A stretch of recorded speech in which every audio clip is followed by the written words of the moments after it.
Tracfone 5G not working? First, ensure you're actually in a 5G coverage area by checking the Tracfone website or app.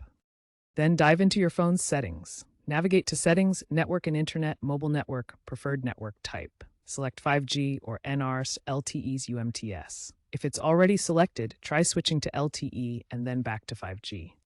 Next, inspect your SIM card. Power off your phone, remove and reinsert the SIM, and reboot.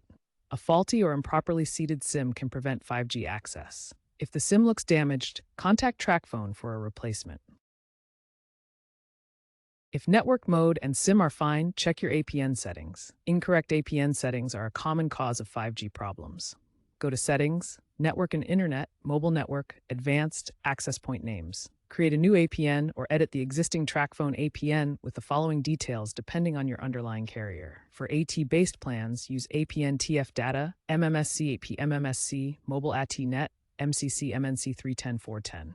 For Verizon-based plans, use Tracfone or VZ Winternet with MCC MNC 311-480, but confirm with Tracfone support. Finally, verify 5G coverage in your area using Tracfone's coverage map. Remember that even with proper settings, 5G availability varies widely, especially in rural areas.